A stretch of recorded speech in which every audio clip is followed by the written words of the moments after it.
The double standards on social media, ये है हमारा आज का विचार विमर्श का टॉपिक। और आप समझ चुके होंगे कि डबल स्टैंडर्ड्स कहां कहां होते हैं।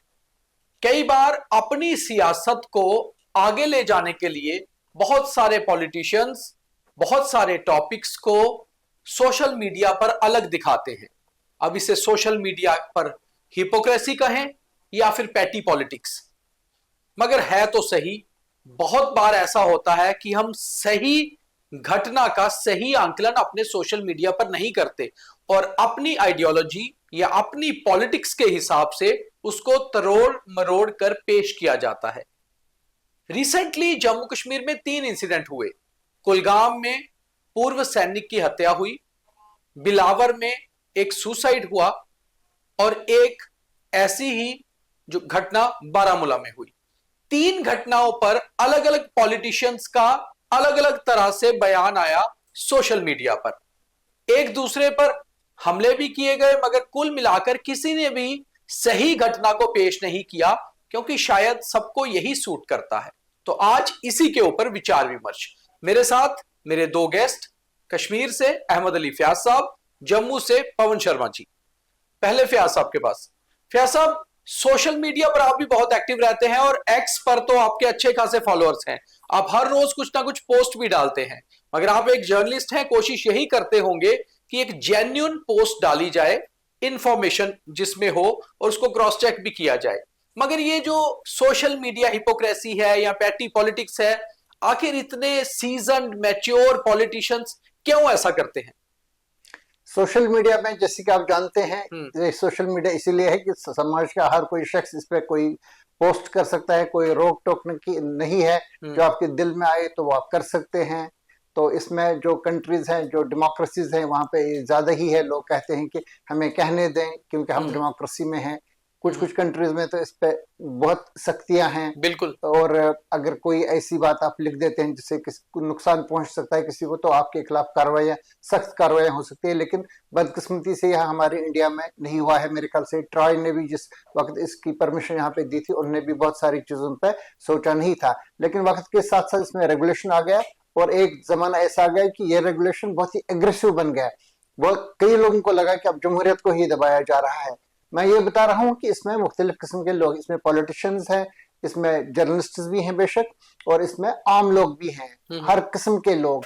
अब इसमें जब कोई हम बात लिखते हैं, हालांकि ये जर्नलिज्म नहीं होता है जो हम लिखते हैं, लेकिन हम जो प्रोफेशनल जर्नलिस्ट होते हैं, हम बहुत जिम्मेदारी से कोई चीज लिखते हैं, उस पर कमेंट करते हैं, क्योंकि हमें फैक्ट्स पे कोई पकड़ेगा गलत तो हमारे लिए वो मुश्किल है, क्योंकि हम एक क्रेडिबिलिटी के ऊपर चलते हैं। ये नहीं है कि मतलब व्यूज पे कितने हैं आपके व्यूज, कितने लोग आपको पसंद कर रहे, एक क्रेडिबिलिटी होती है जर्नलिस्ट की। ये जो बात बताएंगे वो बात सही होगी।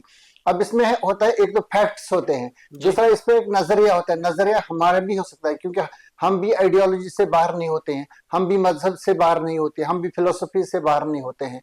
वो चीजें हम लोगों पे मुसल्लत नहीं कर सकते हैं। हम अपनी राय बता सकते हैं जहां पे हमें राय बताना होगा, क्योंकि ओपिनियन जर्नलिज्म का एक हिस्सा बेशक है।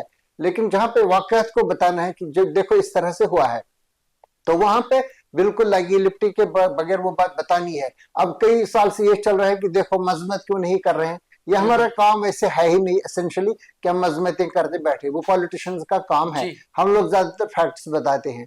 लेकिन हमने देखा है कि पॉलिटिशियंस अपनी आइडियोलॉजी और अपनी फिलोसफी के मुताबिक और इस चीज के मुताबिक वो आज किस पार्टी से ताल्लुक रखते हैं और कल किस पार्टी के साथ होंगे, इस तरह से वो अपने ट्वीट्स और सोशल मीडिया पे अपने पोस्टर्स डाल लेते हैं। अगर आप इनके ही देखेंगे, क्योंकि ये पार्टियां बदलते रहते हैं, आज एक जमात में कल दूसरी जमात में होंगे, आज जो बयान ये देंगे कल वो उससे मुख्तलिफ होगा। आज कोई शख्स अगर नेशनल कॉन्फ्रेंस में है तो इसकी तारीफें लिखेगा, वो लिखेगा देखो उमर साहब बहुत अच्छा कर रहे हैं। कल यही शख्स दूसरी पार्टी में होगा, वो कहेगा कि देखो ये चोरों की जमात। मगर फयाज साहब, एक दूसरे के ऊपर करना तो ठीक है, जो एक जेन्युइन इंसिडेंट है उसको गलत तरीके से बताना या करना, आपको लगता नहीं है सोसाइटी के लिए बहुत ही गलत मैसेज है ऐसा पॉलिटिशियंस का ऐसा करना? मैं यही बता रहा था जी। कि ये बिल्कुल मतलब ये ऑब्जेक्टिव नहीं होते हैं, ये इस चीज में सब्जेक्टिव होते हैं। अब इसके साथ साथ इनके फॉलोअर्स भी, और कुछ लोग नादानिस्ता तौर पे जिन्हें मालूम ही नहीं, जिनके पास फैक्ट्स भी नहीं होते हैं, वो इस पे कमेंट्स करते हैं, लिखते हैं, गलत चीजें फैलाते हैं, कभी कभी अफवाहों पे चलाते हैं, फिर सरकार की तरफ से इसमें आती हैं क्लैरिफिकेशन वगैरह। यही हुआ है कई बार, यहाँ पे लोगों ने अपने अपने हिसाब से चलाया है। ये बात भी अपनी जगह पे सही है कि कश्मीर में जब से मिलिटेंसी आई है, पहली ही बंदूक आई है, तब से यहाँ पे ऐसे वाकत हुए हैं, जैसे कि आपने जिक्र किया बारामूला वाकये का। मैंने लिखा भी है कि ये वाक़ा 1989 के मेरे पास 2 वाक़यात हैं जहां पे 2 लोगों को मारा गया। ये बताया गया कि सिक्योरिटी फोर्सेस के बैरियर को इन्होंने इग्नोर किया, ये सिग्नल को इन्होंने इग्नोर किया, इनोसेंट लोग थे।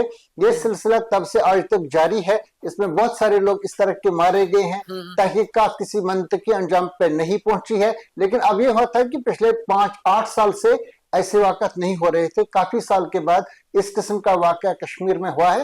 जाहिर है कि इस वक्त तशवीश भी है, और इस वक्त सोशल मीडिया भी काफी ग्रो कर चुका है। ये पहले, आज से 10 साल पहले इतना नहीं था।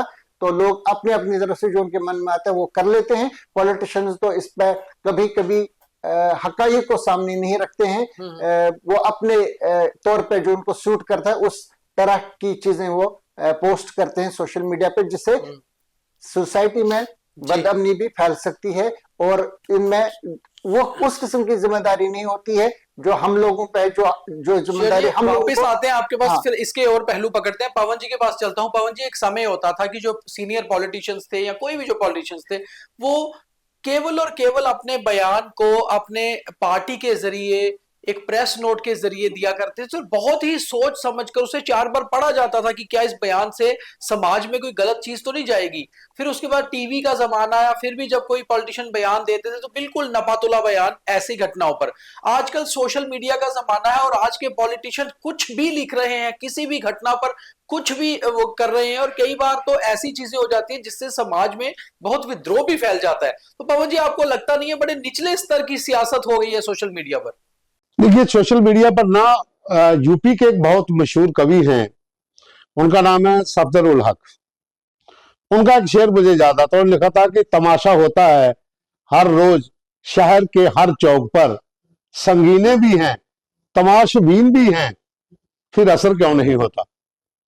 तो ये आजकल सोशल मीडिया की सच्चाई है। जैसा आप पहले की बात कर रहे हो, जब हम प्रिंट में थे, किसी पॉलिटिशियन की स्टेटमेंट आती थी लिखी हुई, वो पहले से चेक होती थी, लेकिन उसके बावजूद भी फोन करके चेक किया जाता था कि कहीं कोई त्रुटि तो नहीं है, कहीं कोई गलत तो नहीं कुछ लिखा हुआ। फिर जब टीवी का जमाना आया तो बाइट आप लेते थे, वो पॉलिटिशियन बाइट को सुनता था कि कहीं मैंने कुछ गलत तो नहीं बोल दिया। आजकल बिल्कुल प्लेन है, आपका मन करे जो मर्जी चाप दीजिए। और वहां पर कुछ ऐसे लोग भी बैठे हैं जैसा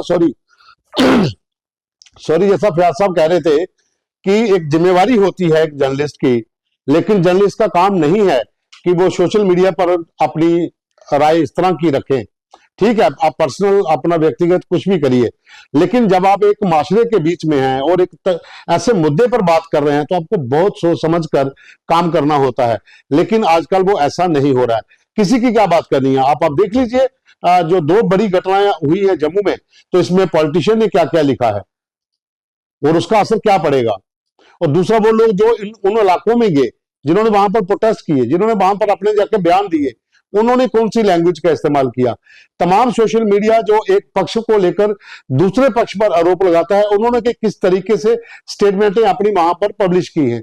तो ये सब चीजें हैं, इसका एक संज्ञान लेने की जरूरत है, क्योंकि सोशल मीडिया और पॉलिटिक्स जो है, ये दोनों में जो इस समय जंग सी चल रही है कि जो जिसके मन में आता है वो चला देता है, जिसके मन में आता है वो अपना बयान दे देता है, पूछने वाला भी कोई नहीं है, और उसके बाद फॉलो करने वाले तो माशाल्लाह उनके पीछे बिल्कुल पीछे पवन जी, तो जैसे पवन जी ने कहा फयाज साहब कि जिसके मन में आता है, मेरा सवाल इससे थोड़ा सा हटकर है कि मन में आना और कुछ भी लिख देना, और बहुत सोच समझकर और जानबूझकर कुछ ऐसा लिखना कि जिससे आप अपनी एक सेक्शन को तो एड्रेस कर रहे हो और बाकी सेक्शंस को जानबूझकर नाराज कर रहे हो क्योंकि आपकी पॉलिटिक्स को वो सूट करता है। तो ये जानबूझकर किया जाने वाली चीजें हैं सोशल मीडिया पर, ऐसी हिपोक्रेसी, या फिर आप मानते हैं कि कुछ भी लिख दिया और बहुत लाइटली लेते हैं सब कुछ? बहुत सारे लोग ऐसे हैं जो जानबूझकर लिखते हैं, उनको पता है इसकी कोई कीमत नहीं है, चुकानी है हमें जी, कोई हमें पूछने वाला नहीं है। लेकिन बहुत सारे लोग ऐसे होते हैं जिनको रसाई नहीं होती, पहुंच नहीं होती है फैक्ट्स तक, उनके दिमाग में कोई बात बैठ जाती है कि ऐसा हुआ है, तो उसको वो अल्टीमेट रियलिटी मान के चलते हैं। हम लोग क्या करते हैं, हम लोग पहले हकाइक तक जाते हैं, कंसर्न लोगों से पूछते हैं।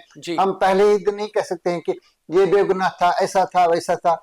तो पॉलिटिशियंस तो वो तो फ्री हैं अपने बयान देने में, और अपोजिशन के लोग जो होते हैं वो हमेशा कोई ऐसा बयान देते हैं जिससे रूलिंग पार्टी के लिए मुश्किलात पैदा हो जाए। अभी तो यहाँ पे हम जिस निजाम में रह रहे हैं इसमें हमारे पास यूनियन टेरिटरी है, और यूनियन टेरिटरी में होम का विभाग, जैसे कि हम बार बार बताते रहे हैं, ये मरकजी हुकूमत के पास है, मिनिस्टर ऑफ होम अफेयर्स। इसमें तो नेशनल कॉन्फ्रेंस और कांग्रेस के लोग भी जो सरकार का हिस्सा है वो लोग भी इसको मजम्मतें करते रहेंगे। वो लोग भी कहेंगे कि देखो ये क्या हो रहा है, ये बंद क्यों नहीं कर रहे हैं।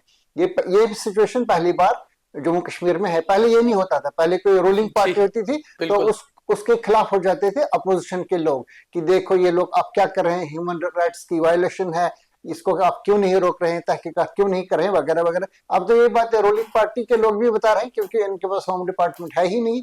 तो इसमें मैं ये बता रहा हूँ, इसमें कई लोग ऐसे हैं जो जानबूझ कर ये डालते हैं।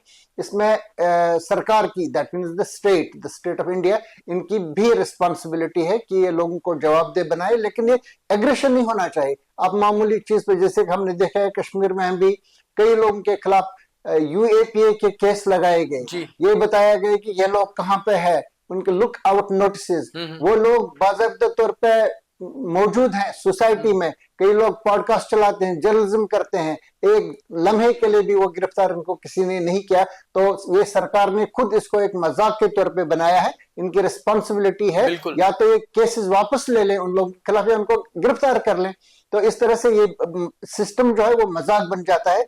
सब लोगों को लग रहा है कि हम कुछ भी कर सकते हैं। साइबर सिक्योरिटी यहाँ पे है, ये पुलिस है, इनकी जिम्मेदारियां बनती है। अगर आपके खिलाफ कोई लिखता है, गालियां लिखता है, धमकी लिखता है, या इस नाजेबा अल्फाज का इस्तेमाल करता है, ये उनको नहीं छोड़ना चाहिए कि ये जाएंगे इसके विक्टिम कल कोर्ट में, फिर कोर्ट जब कोई बात बोलेगा हम करेंगे। इनको नोटिस लेना चाहिए। मैंने कम से कम 1 दर्जन कंप्लेंट्स डाली हैं साइबर पुलिस के पास, अभी तक एक का भी नोटिस नहीं लिया गया। तो इसका मतलब कहीं ना कहीं गवर्नमेंट एडमिनिस्ट्रेशन या पुलिस भी ऐसे स्टेटमेंट से जो एक्स पे आते हैं, इंस्टाग्राम पे आते हैं, फेसबुक पे आते हैं, उनसे या कुछ और सोशल मीडिया साइट्स पर, तो इससे मतलब कहीं ना कहीं इन पर बहुत सीरियसली नहीं है।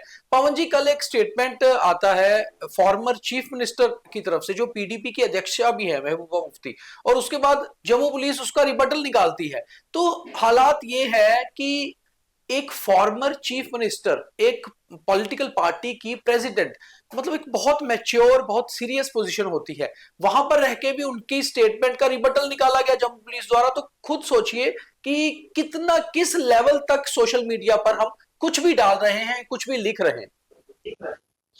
देखिए, जो पूर्व मुख्यमंत्री है महबूबा मुफ्ती, उनका जो कल एक्स के ऊपर एक बयान था, उसके बाद पुलिस ने रिबटल किया। वो बयान जो था वो बिलावर की घटना को लेकर और कश्मीर में ट्रक ड्राइवर जो था उस घटना को लेकर था।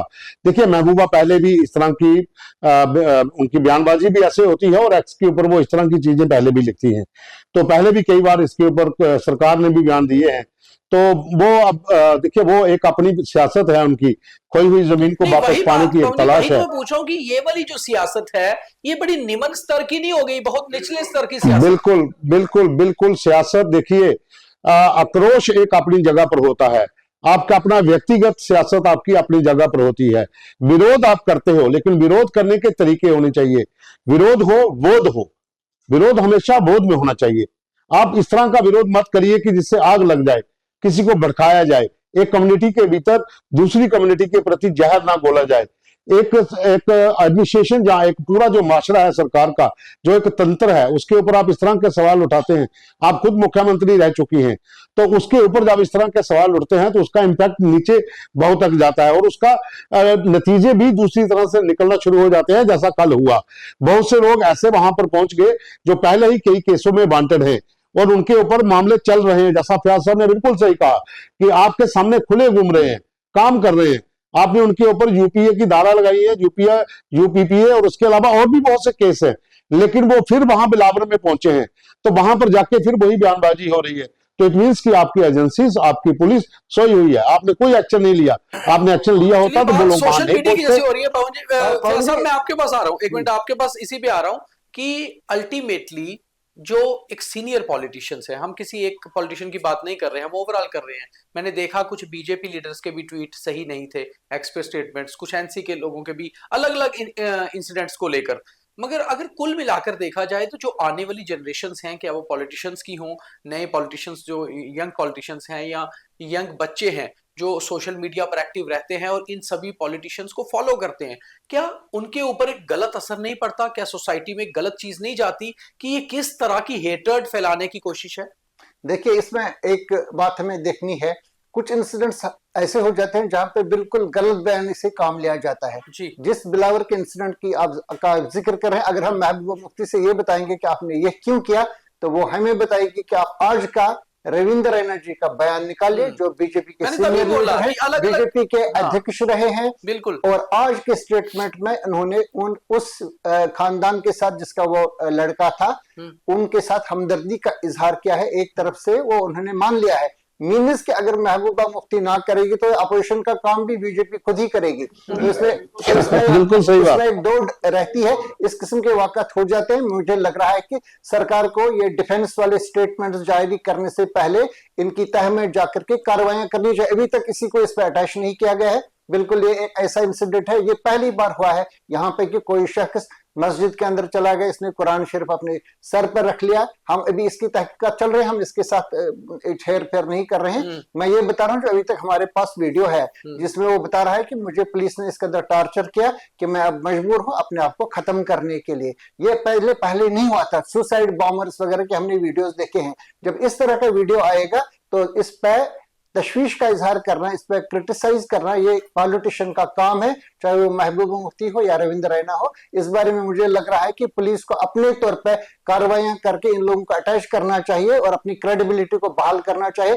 कोई भी चीज पुलिस की और सरकार की क्रेडिबिलिटी से ज्यादा इंपॉर्टेंट नहीं है। तो बड़ी बात यही है कि क्रेडिबिलिटी बहुत इंपॉर्टेंट है, वो चाहे सरकार की हो, एडमिनिस्ट्रेशन की हो, पुलिस की हो या फिर सीनियर पॉलिटिशियंस की। तो आप सोशल मीडिया पर अगर कुछ भी लिख रहे हैं तो कम से कम आपको ये पता होना चाहिए कि इससे नफरत नहीं फैलेगी। और विरोध करना हर एक का राइट है, राइट टू स्पीक इंडिया में है, हम एक डेमोक्रेसी में रह रहे हैं। और इसलिए आप कुछ भी लिखिए उसको कम से कम कंफर्म और क्रॉस चेक जरूर करिए, और कम से कम उतना ही लिखिए जो विरोध लगे, नफरत ना फैलाए। तो आज के विचार विमर्श में इतना ही। अगर आपको ये टॉपिक सही लगा, ये डिस्कशन सही लगी, तो ज्यादा से ज्यादा लाइक, फॉलो, शेयर करिए। हमारी कोशिश होती है कुछ समाज के करंट उन्हीं टॉपिक्स को पकड़ा जाए जिस पर आप सोच रहे हैं, और हम आपको विचार विमर्श करके आपकी सोच के साथ जोड़ने की कोशिश करते हैं। बहुत धन्यवाद। धन्यवाद। धन्यवाद।